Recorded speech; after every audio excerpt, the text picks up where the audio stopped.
30th of March. So, what has happened? So I did another 2 night shifts. Both of them were reasonably okay. One of them I can't remember like for the life of me. I think the both of them I was team leading or like out nurse, float nurse, whatever you want to call it. And the most recent one was like super busy. So finishing yesterday morning. And there was so much that was going on, a lot of like sick kids still, despite all of this, and then like taking in admissions on into our ward still. I think I still like I'm outstanded by like yeah, whatever word you want to use there. Like I am overwhelmed by like how amazing my colleagues are. So much so that like I don't usually get a lift from anybody, and like I've had 2 lifts this week. One yesterday morning was the last one for one of my colleagues, and it's just yeah, I just can't believe like how amazing people are sometimes. And like the camaraderie that we've found in each other. I just love that. I love that. I think these last 2 shifts was the first times that I was scooting off to the station, which was fantastic. Like it made such a difference. Like I could tell like in my mood and like how tired I was, like it was better. It was just better. um Also, that scooter fits in my locker, which is fantastic. I'm so happy about that. It just means that I have that extra safety of it not being stolen, even if it's in like a locked room for only staff. Because uh, even so, like in the past, we've had people steal stuff from that room, which is sad, but you know, people do what they want to do. Yeah, so scooting in, I feel like an absolute dork, but it's worth it. um, and I bought this fantastic bag as well. Um, so I've said to quite a few people, my crossover shoulder bag isn't good enough for being on a scooter. It makes it really lopsided. But my bag came, and that was like the best scootering I've ever done. Like the bag itself, when I was on break, we did a bit of like a welcome to my cribs or welcome to my crib, but it's a bag. It's just got so many like compartments, like allocated each of the sections to like different stuff that I take to work, and yeah, it's just fantastic. It feels like there's almost nothing in there, and I know for a fact it had more stuff in it than I would usually carry. In other news, I have bought some more hand cream as well, which actually doesn't sting my skin, and then some great lip balm. Spent like 30 quid on both of those combined, so well worth the money. Like the hospital itself, I've applied to stay at the hotel every other week just to sort of like ease like how much energy I'm sort of expending to some extent, because it'll be just so much easier, and I feel like I'll get better rest. I'm still waiting to hear back from them. I understand that they're super busy, but if it doesn't happen, it's okay. I think I'll be okay, but if it happens, then I'll be able to, yeah, really get some proper good rest. My friends are fantastic. Like, they're so good at just like lifting me up and like cheering me on. A lot of them are not like medical health professionals, so I'm really grateful for that because it kind of like draws the line of like how much I can tell them, um, in like detail. Because like once you start saying, "Oh, my patient had to go on CPVH," and then we started inotropes, everyone's like, "Oh, what's that?" And then as you start explaining it, it's like, "Oh, this is so tiring." Like, just know that it was hard. I need some like really good playlists. I think like I need to find some more music that I can just like listen to and just kind of like get pumped up. So, plan for the week is to go to work. We have no other social activities. It's going to be a busy week. Um, Another thing I'm thankful for is like my housemates as well. They just able to sort of like crack on, like check in on me. One of them we played on the VR headset last night. It was so much fun.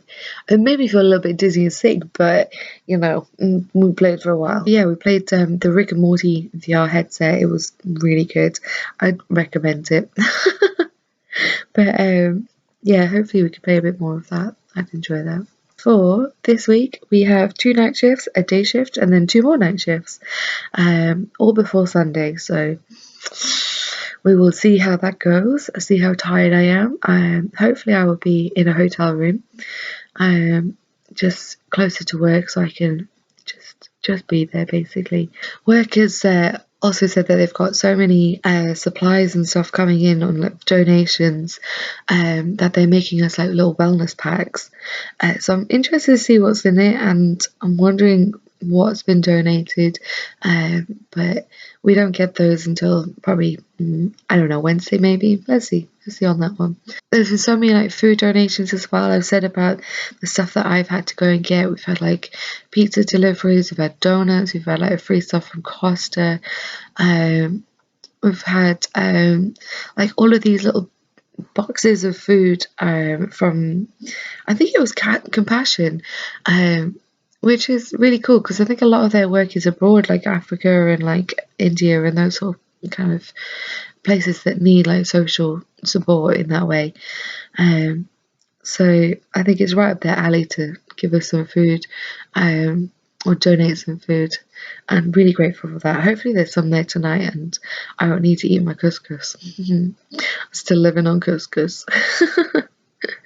There's a story behind that. Yeah, so when I was a student, I'd buy like a kilo of plain couscous, and then I'd buy an assortment of copper soups. I put them together, and they taste fantastic. And I would call them a coppercous because it was just simple, cheap, and it tasted good. Viva la student. But yeah, maybe there's some proper food there that I can eat. Stay safe, stay at home, wash your hands, look after yourself, look after others. 31st of March, and I have just finished a night shift. It wasn't that busy, but I was over on the COVID side, so obviously there's like a higher risk of whatever. I've had to wash my hair as like part of the leaving the hospital kind of protocol-y type thing. And this is my first night in the hotel. Yay! I'm very excited. I am already home, and I'm just, yeah, I'm excited. I'm literally about 2 minutes away from the hospital. It's fantastic. And I've got a nice like room to myself. I had like visions overnight of me like having to share in some kind of like Nightingale hospital setup, but that is 100% not the case. I'm thinking I need to go and get some food at some point because I literally have like packets of couscous, and that's kind of it. There is regular food coming into the hospital, so maybe I'll shimmy over that way before I get to work. But we'll see. Overall, it was a good shift. It was managed well. I'm happy with like how things went, I guess. And yeah, it was a good team on. So the 31st is my nurseversary, which means 6 years ago to the day I was put on the NMC register and could officially work in a nurse capacity. So holla! Ironically, on my Facebook, one of my Facebook posts said, actually I'm really scared about tomorrow. And I think that's fairly relevant to today as well, so I just thought that was amusing. I'm feeling okay, feeling happy, I feel like really at peace about like what's going on, like I feel well in myself, I feel tired, but that's kind of it. I think I look tired. I can do like a before and after of how tired I get maybe. But yeah, I've had lots of compliments on my new bag as well, just compartments for everywhere. Had a really big like discussion with the pharmacist actually overnight, and about one of these new drugs that we're doing, and like figuring out how much and how it's made up and all that stuff. So that took an excessive amount of time, but it was all done. I think we're all prepped. I think we made good decisions. So yeah, we'll see what other people think of that decision, I guess. But yeah, it's bedtime. Happy April Fool's Day! Coronavirus is a myth. Only joking. Stay at home. It's real. The 1st of April. So, I today was supposed to get my hair done, and obviously I can't because all of the hair salons got shut down basically, which is really sad because I've got a bit of a stage 2 plan with my hairdresser to get it a little bit blonder at the ends, and that's just not gonna happen for another 2 months, and I'm upset about that. But I'm really hoping that they as a team are like coping really well, and I can't wait to see them again basically. I have got my money saved up, and they are just gonna be there hopefully when this is all over, and it's gonna be fantastic. So we'll see if that happens. But you know, they are the most fantastic like hair salon in North London. They are called Chalk London. Go see them. Palmer's Green. Yeah, they're great for colour. They're great for cuts. They've got an awesome atmosphere, and their team is just superb. Like they're so supportive, and just they just get to know you, and they remember stuff about you as well, which is something I really like about them. But yeah, Chalk London, big shout out. Go and see them when this is over. So this is written in retrospect. I had the most horrific day on the 3rd of April. It was a day shift. The 2 days leading up to that, I was just on my own, and I've never really felt like anxious about sort of like going to work since I was quite newly qualified. But having those 2 days off, I was super anxious and was really struggling to sleep and just overthinking about things. And I think part of that is that I didn't know what was going on the wards, and that frustrated me.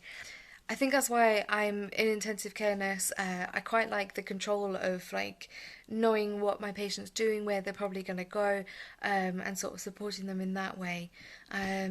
But having a couple of days off kind of puts you out of that control. You don't know what's going on. You don't know what patients are coming in. You don't know what patients have gone out. You don't know how some of the sicker patients are doing as well. So when you go back into work, you're not really sure what you're going to be faced with. And like I said, I've not really had that since I was newly qualified, and that was more of an anxiety that I wasn't really sure what I was doing, and that sort of kind of gist of it, like being unsure of my knowledge and whether I'd be able to cope with it. Whereas this is more of a genuine like concern for how my patients are and how my colleagues are coping with that sort of thing. So that's kind of like how those last 2 days have gone. So then, after those 2 days, I was in on the 3rd of April, and just had like one of the hardest shifts that I've had in a while. I was just with one patient. We got to talking, and I got to know them a little bit better, and by the end of the shift I couldn't speak to them because they had gotten so critically unwell from it.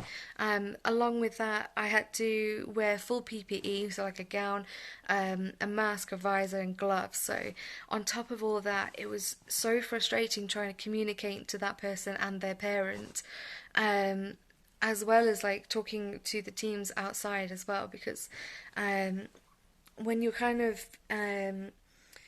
when you're expected to have like COVID or like a respiratory infection, you get put into a little cubicle, and you're usually by yourself having to manage all of that stuff. And so it's isolating in a way, and it's okay. Like I'm pretty good at getting jobs done by myself, but when I'm like covered up in PPE and all that stuff, it's so hot. Like it's just something you just kind of have to accept. It's a bit like sitting in a sauna, but you have to do all of your work at the same time. So you're just there, and there was like sweat dripping down my forehead. There was like a big red mark across my forehead when I'd finished. My nose is like still red. um, there's some cracking pictures of my nose being as though it's sunburnt, and then like marks from the mask down this side and this side. Um, and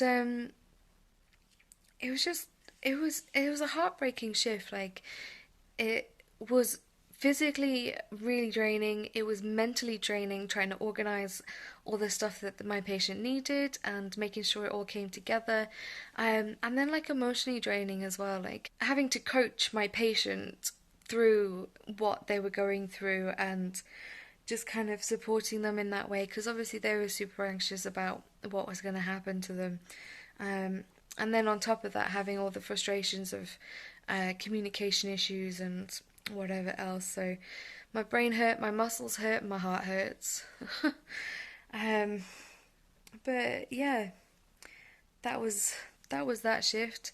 And obviously staffing's like a different issue on top of all that. Like at the moment we're managing 2 units with the same staff and then other staff from around the rest of the hospital that are coming in, and from outside the trust I think as well. So we've got a lot of people, but it's always like a really weird kind of skill mix as well. People you don't really meet until that day, and then you're like, where have you come from? What do you know? And how can I support you through this? So like finding that balance is like really tough, and especially when you've got limiting, frustrating factors. But I'm tired. It's hard to like video this sometimes and sort of like keep it all confidential and professional as well, which is part of my aim in completing this. But that's how I'm feeling. I'm drained. I'm drained. The 5th of April, we've made it into the next month. So 2 weeks into social distancing and isolation, I guess. I've just finished a night shift and it was a busy one. Like usually I'd only get this kind of a busy shift maybe like once or twice a month. But every time I'm going in, it's like busy, busy, busy right from the get go. Yeah, so we had this kid that was sick and was getting sicker. And there was probably about 3 or 5 of us just kind of sorting it out, and spent the rest of the shift just kind of like managing how sick that person was. So it was a busy one. And considering that was just one patient, we've got like a bunch of other ones as well. There's another one that was quite sick, quite a few that were like on inotropes as well. So we don't usually have so many inotropes on one shift basically. And on top of that we had all of the breaks that we had to do, and uh, we've just been asked by like higher management to wear a surgical mask the whole shift as well. So it's not as tight fitting as the FFP3s, but it still obstructs like your speech, and it muffles like what you're trying to say. It's really uncomfortable, and it just gets really hot as well. Like it slows you down a lot. But this is what they've asked of us, so we are adhering to it really. I guess the good thing about this shift was the people that I was working with. It was a great team, and we ended up going for breakfast in the staff canteen. And they've like introduced staff rates for food, which is fantastic. And I think honestly, it's about time. I think a lot of the times you go down for food and you get something quite simple, and it can be £9, £10 for one meal. Whereas this morning I got breakfast, and it was probably the cheapest breakfast I've ever had in my life, and it's reasonably good tasting, you know. But yeah, it was nice to like hang out and sort of. It wasn't like an official debrief, but it was nice to just kind of hang out and just have a little bit of a joke together, I guess. So yeah, that was night 1 of 4. I am back in my staff accommodation and just gonna go to sleep, wake up and see what tonight brings.